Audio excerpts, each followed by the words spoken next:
Во критична состојба се 5 повредени кои беа испратени на лекување во странство по трагедијата во клубот во Кочани. Министерот за здравство информираше дека останатите 110 од вкупно 115 пациенти кои се надвор од државата се релативно стабилни.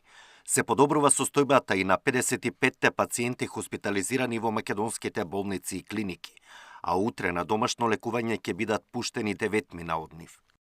Во, да речам така, критична состојба продолжуваат да бидат околу 5 пациенти. Нормално флуктуира состојбата на пациентите. Генерално очекуваме и се надеваме 7 дене 0 починати.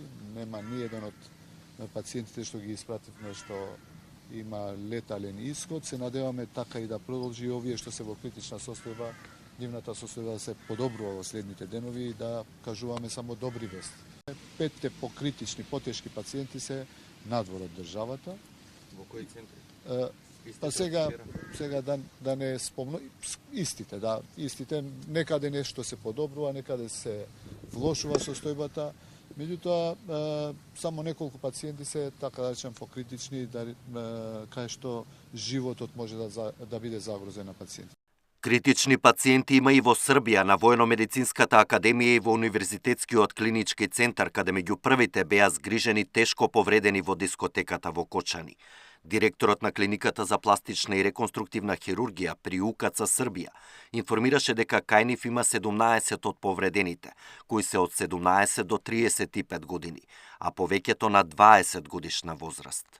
Се пациенти кои су на механичкој вентилација су животно угрожени, а могу бити и остали у зависности од лечење. Инфекција е една од компликација која се може, наравно и најчешće јавља код пациjenata sa opekоtinskim ранама, која може животно да угрози njih, а и многи други, да не набројам сада. Имам и добре вести, неколико пациjenata ќе бити вероватно могуќе превести на оделјење, јер njihova дисајна функција се oporavlja успешно, а опекотински ране су такве да не захтевају боравак у единици интензивног лечења. На клиниката за хируршки болести Свети Наум Охридски, каде на лекување се 10 пациенти, на 6 од нив веќе им е направена трансплантација на кожа. Заради тоа што тие пациенти беа со највисок степен на изгореници од 3 степен, кај останатите пациенти продолжуваат редовните преврски и веќе во наредната недела, според овие планови кои што ги имаме за сега,